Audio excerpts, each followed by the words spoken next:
Hello everybody. Today we're going to talk about sustainable development. So we have a video to enter in context of what it is sustainable development.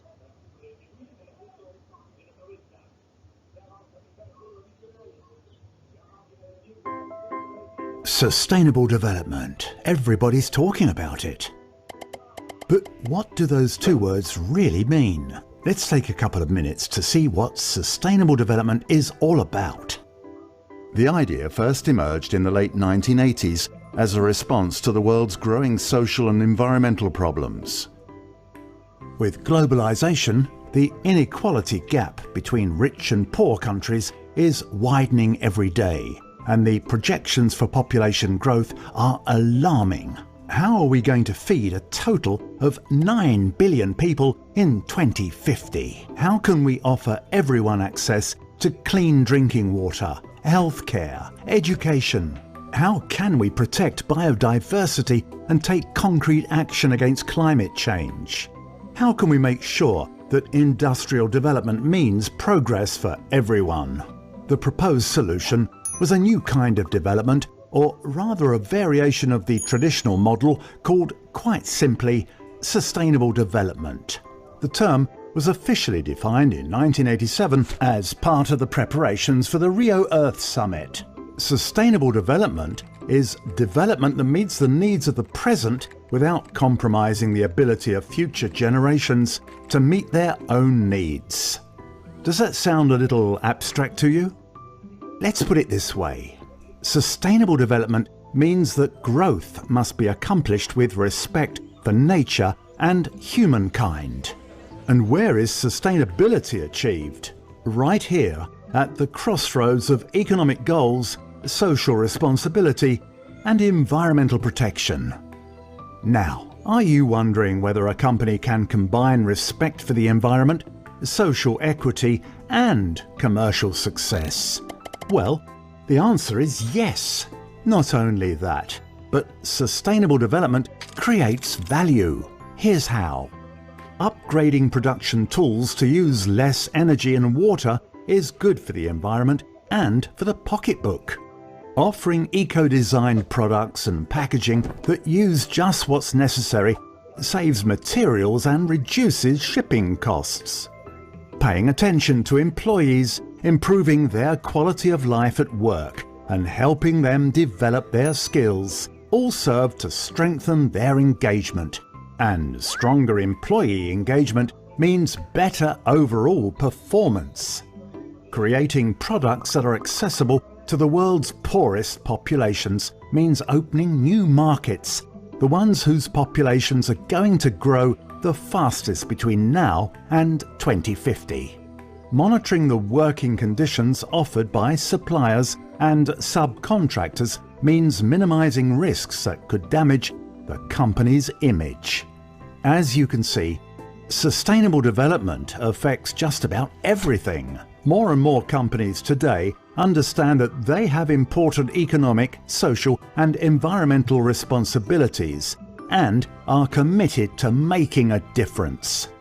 The ones that seize this opportunity to create value will find that their success is, in a word, sustainable.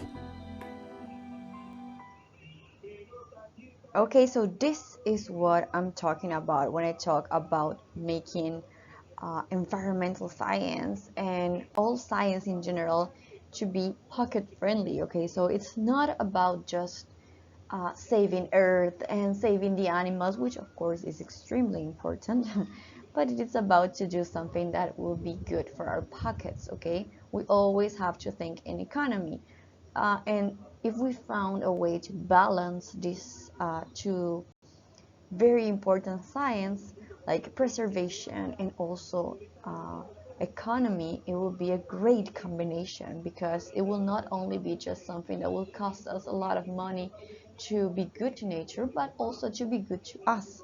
So sustainable development, okay, sustainable development is actually something that we should all apply, and we are hearing a lot of it now in Paraguay.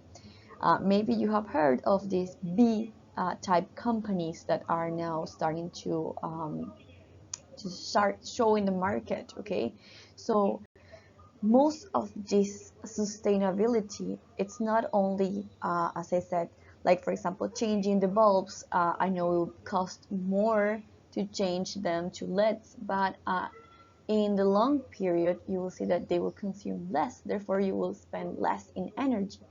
And when you do things like this that are good for the environment, talking one more time about these B-type companies, they will give you like this value or added value, sorry, that makes the company more human or more eco-friendly, which is a trend now for buyers. Okay, so this is very important. So if you are looking at it with a marketing perspective, you say, okay, we're going to become a green company, and most of clients, or not most, but as a trend now, a lot of clients are starting to be more aware about what is going on in the world, about global change and global warming. So when you have this added value, you get more clients. So this is something you can do that it's good for nature, very good for your pockets, and will create more demand for your clients. Okay, so the word sustainable development started to peak by Rachel Carson in 92. Okay, when she talked about how should we change the way that we produce. Okay, we must consider short-term advantages and disadvantages, and especially the long-term sustainability. Okay, so keep in mind that word sustainability. Okay, so even though we are consuming, and we saw this when we talk about our green footprint. Okay, and when you have seen it when you develop the exercise that I left you last week about how much waste or how much do you consume in general and how much waste do you produce because of this. So you can see that most of us produce a lot of waste. Okay, so maybe if we can change that somehow, we can not only create a better world but also save money. There are many examples that I'm going to give you in this class, so you can think of how can you change a product and make it more sustainable. Okay, when we talk about sustainable consumption, okay, so we're talking about how pollution and environmental degradation and exacerbated as individuals in population, we consume large amounts of resources. Okay, we discussed this last week also. So people that lives in highly developed countries generally consume more. Okay, and if you saw the video of what if we all live like Americans, okay, you could see that more developed countries usually tend to consume more than less developed countries. Okay, so we can use that as a way to reduce our footprint. Okay, so to kind of like go through this path of make our consumption sustainable. So there are many factors affecting sustainable consumption, like for example population, of course, the economic activities, the technological options, social values, and government policies. When it comes to population, the bigger the population, normally it is the bigger consumption, of course. The economic activities will depend on what your country economic activity is based on. The technological options, this is the biggest limit. Okay, because even though we want to make things more sustainable, we still depend on how advanced is the technology and the costs of it.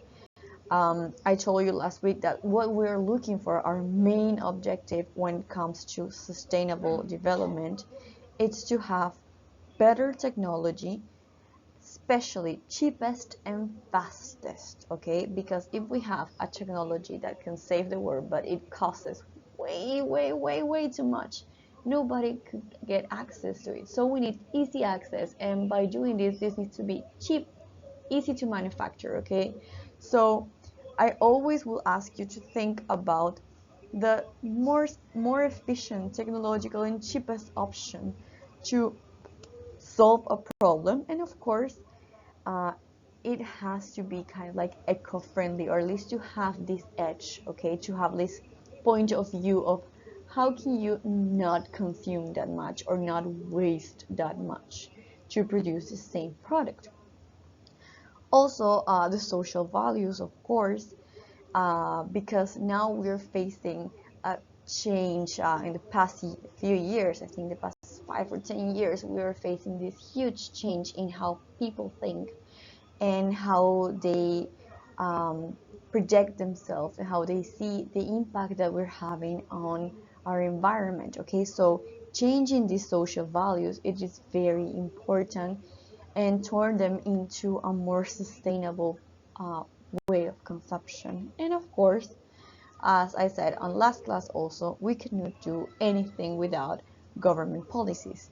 Um, Maybe you remember that last year they were trying to present a law that uh, allows everybody to avoid using plastic bags. Okay, it did not proceed. Some supermarkets try to just give 3 bags and 3 plastic bags, and then the fourth one you will have to pay an extra money. But then all this pandemic came. But I think it is a way that we should start working.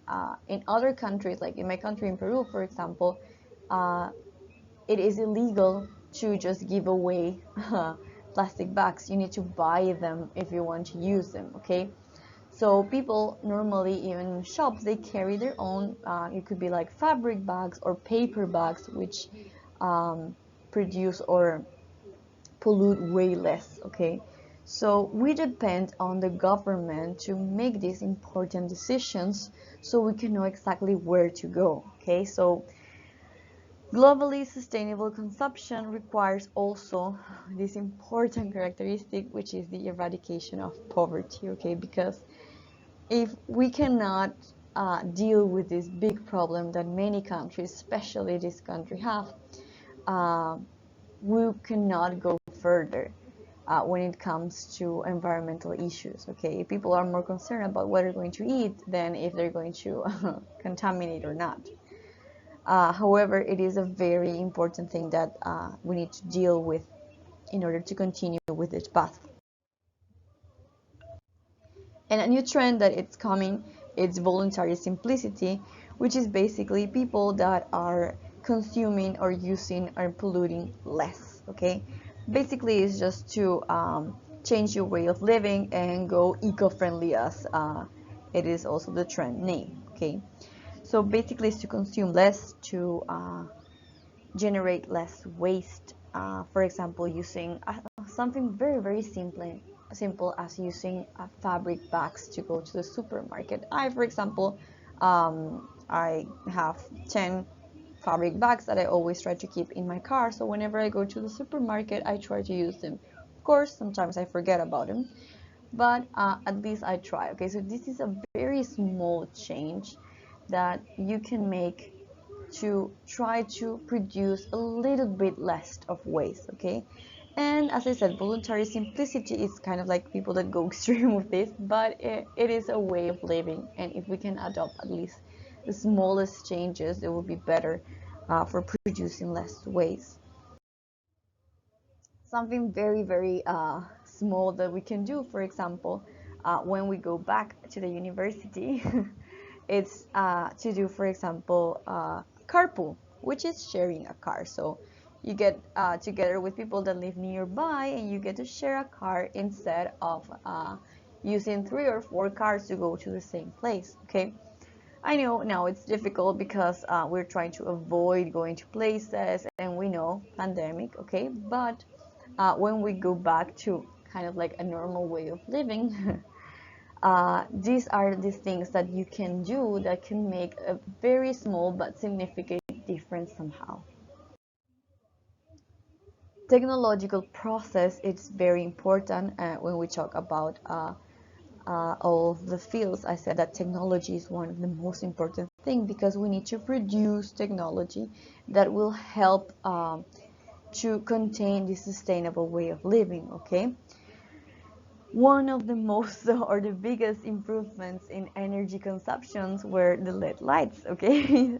Something that simple. It actually took a lot of years to develop them and to make them there. Every single year, their cost it's reducing, which is good. And you know that they not only save money when it comes to energy, but they last way longer than a regular bulb, and they produce less heat, okay? And remember that we are trying to avoid the heat production, okay? Because I didn't explain you this on our last class, but when we are going to talk about global warming, one of the things that are changing our temperature the most is the amount of heat that we produce, okay? And we do this by also increasing our consumption of energy.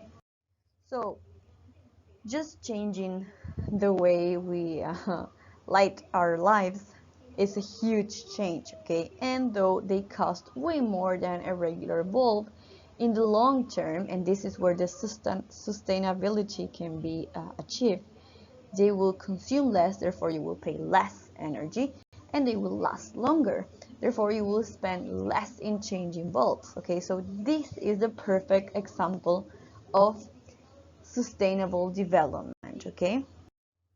And like this, there are many other companies that are changing. For example, I don't know if you see near New there are a lot of these lights that are solar depending, okay? So this is awesome. They don't need electricity, even though they do have a small electricity power. Most of them are charged because here in Paraguay, let's admit it, we have big sun most of the year, so we can take advantage of it.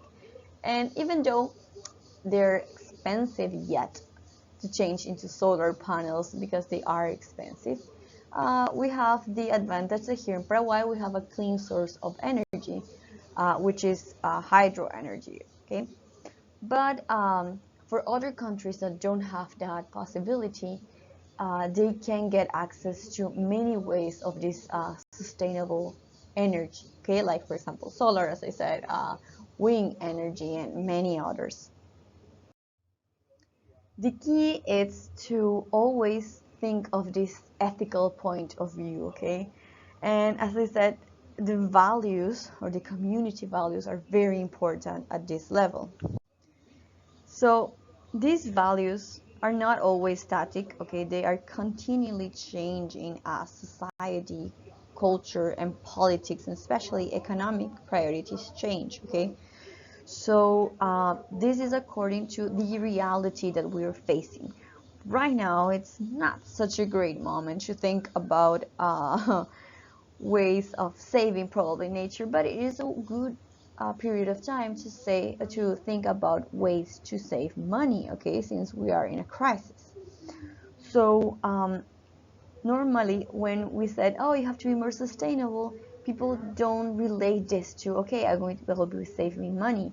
But if they think in the long period, this is the perfect timing to go with this changing point of view of how can we be more efficient and especially and more sustainable. So the environmental ethics will examine the moral values to determine how humans should relate to the natural environment. Okay, so uh, basically it will determine how are we interacting with all of the resources and all of nature in general, and how are we involving all of the political, economic, social, and individual choices when it comes to the environment. So this science will consider not only the rights of the people, but the rights of the future generations. Okay, so as I said, we need to think long term. So even though we can find a solution to help us right now, we need to think, okay, but will that solution be good enough for 10 years from now, 50 years from now, 100 years from now? Okay, so all of this environmental ethic will consist in thinking about how this will affect the future to us and to our environment. So our job is to act like world views, okay?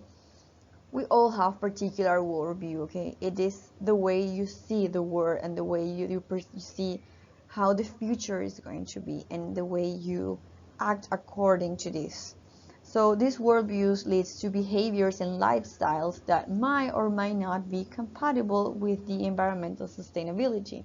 So as I said, it's the small changes, or if you can, the big changes that will help to develop a more sustainable path, not only for you, for your community, your families, your business, okay? And of course, how will this influence the environment or the people surrounding you, okay? Because it's not always about just saving plants and animals, but to ensure that your future generations will have more than enough or more to keep going with like a healthy world.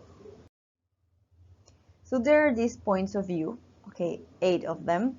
The first one says both human and non-human life have instinct values. The values of non-human life forms is independent of the utility they might have for narrow human purpose. The second one is the richness and diversity of life forms contribute to the flourishing of human and non-human life of Earth. Third, humans have no rights to reduce this wealth and diversity except to satisfy vital needs, okay? The fourth one says today's humans' interference with the non-human world is excessive and the situation is rapidly worsening, okay? 5. The flourishing of human life and cultures is compatible with a substantial decrease in the human population. The flourishing of non-human life requires such a decrease. 6. Improving human well-being requires economic, technological, and ideological changes. 7. The ideological changes is mainly that the high quality of life does not have to be synonymous with the high level of consumption. And finally, 8. Those who subscribe to the previous points have the obligation to participate in the attempt to implement the necessary changes. So these are the 8 points, or the 8 kind of like laws that sustainable development tries to reach for, okay? Basically, it's as we have talked, or as I have talked during this entire class, to try to follow a path of ensuring the future for our future generations, try to make it the better way for the environment and especially for our pockets, okay? So I would like to hear your opinion on these principles, okay? So read them again, and I will let you in the forum, and I would like you to write, what do you think about it? Is it possible? Will you agree or disagree with one of these points? Do you think we should change and always put these 8 points before we make any decision? So I would like to hear your opinion. So now we need to talk about environmental justice, okay? So let's watch this short video that will explain us in an easy way what it is and what do we refer to when we talk about environmental justice, okay? Pay attention. Okay, so this is a city.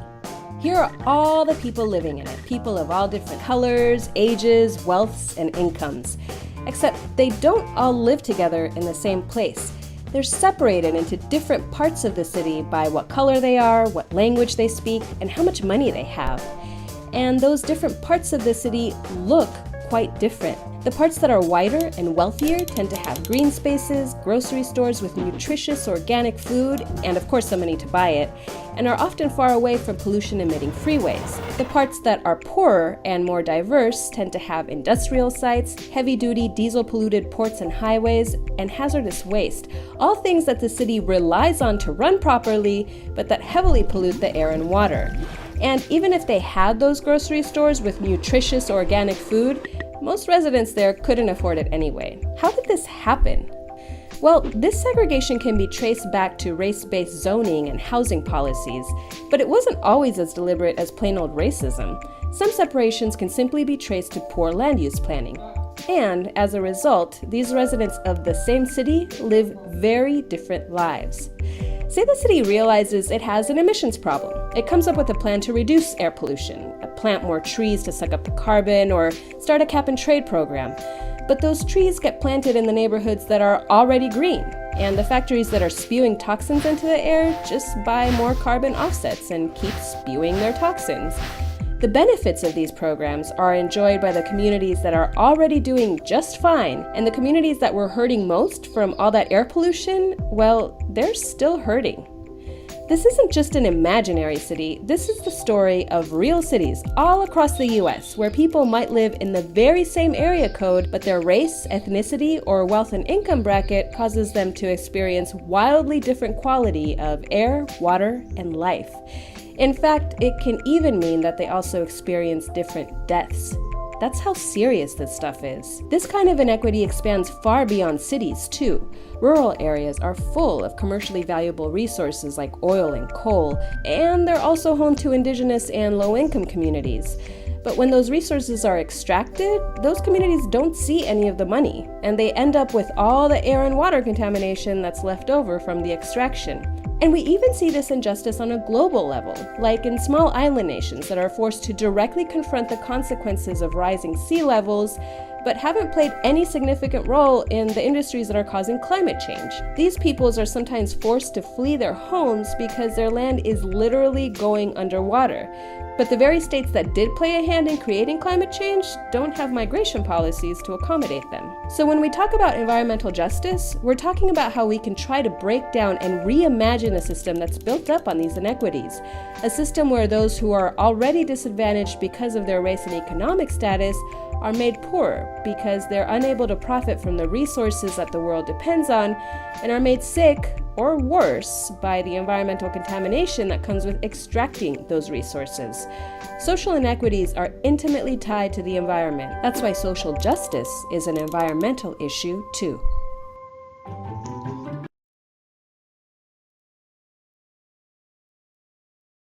Okay, so as you can see, this injustice that comes with this eco-justice new terminology, it's very close to all the inequalities that we're seeing, not only in the world, but here in Paraguay we have a lot of examples of it. We have neighborhoods or hoods that are poor, and they get not only the worst environment policies, but they also get the worst types of education. They get the worst schools.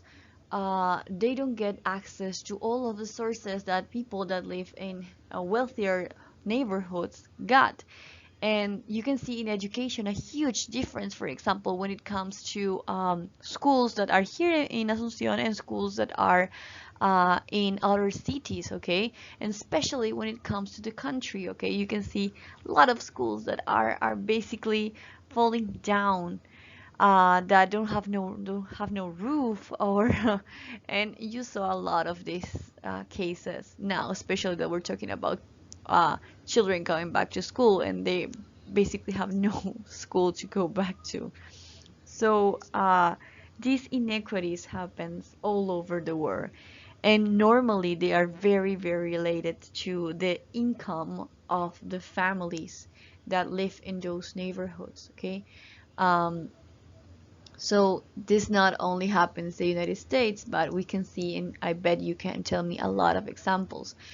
When it comes to water, for example, it's not the same, the water that we drink here, that the water that people get access to in other places, even though the source is basically the same. So it is incredible to think that there could be that much difference with the same resource in different just neighborhoods, okay? So people with low income or that belong to low income communicate often lack to access to sufficient medical care, which is something that we are seeing now every day basically, and they might not receive the adequate treatment for exposure to environmental pollutants. I think is the least of their problems right now, but for anything in reality, okay? So this is creating a huge injustice when it comes to people that have money and people that don't have money. And right now, it is causing huge civil problem in our country, and I bet you can see all of this in the news every day. So one of the examples that I wanted to show you is the pink lake that we saw last year, and it was talked a lot. Even Leonardo DiCaprio made a tweet about this. And even though many studies have examined how environmental pollutants interact with other socioeconomic factors to cause health problems, they're still not doing anything. And did you know how this end up? Basically, it's still the same. The company is still polluting, and nobody is doing anything. Okay, anything.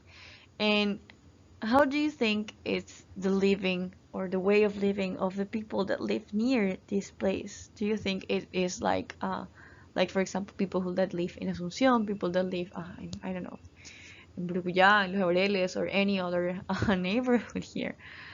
No, definitely no. It is very unfair, and um, unfortunately, our government it's doing nothing to control this type of situations. Okay, so it is up to, as I said in the beginning when I show you about the values that we put children right now and all the future generations about these types of issues, about policies and laws. And even though sometimes they exist, in this case there is a law that is supposed to protect not only the environment but people surrounding that place, but they basically do nothing because of the corruption that we're facing. And this is an amazing. A few years ago, there was a news about Asunción being among one of the 7 best quality of living cities. As you can see, we are way too far from that. However, we were between the 20 more of better countries to live after the pandemic, and now we're facing a huge political crisis.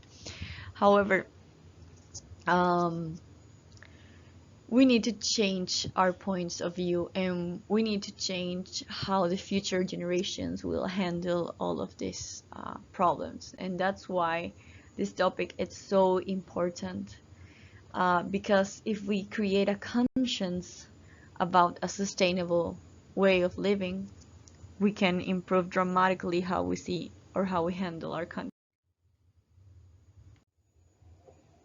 Worldwide, we can see this inequity when it comes to rich and poor. I can give you hundreds of examples, but I think we don't need to go that far. We just have to look at our reality to know what is going on. But since I gave you some examples here, for example, Nigeria is one of the richest countries when it comes to oil. However, it has one of the poorest population in the world. So how come a country that have one of the most valued resources have the poorest population? And this is basically because of this huge inequity when it comes to environmental justice and community justice and justice in general.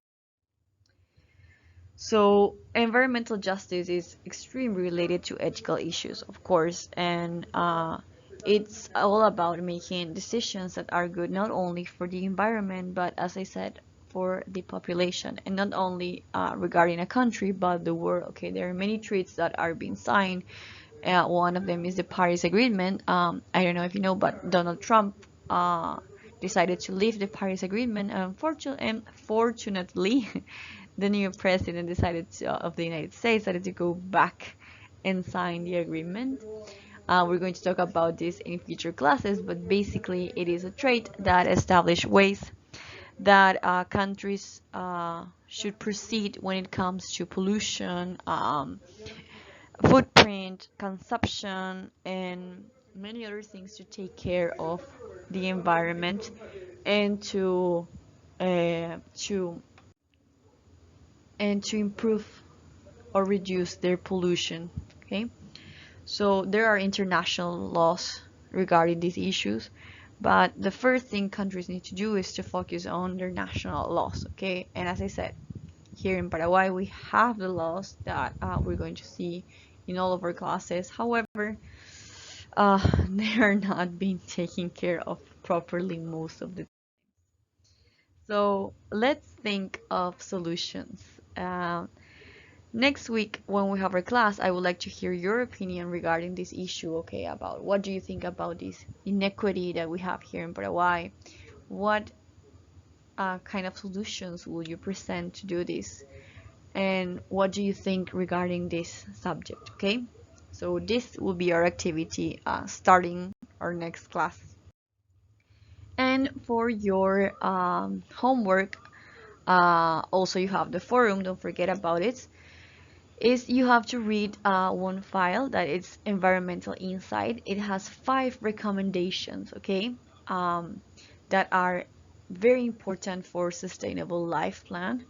And I want you to contextualize them to our national reality, to your reality.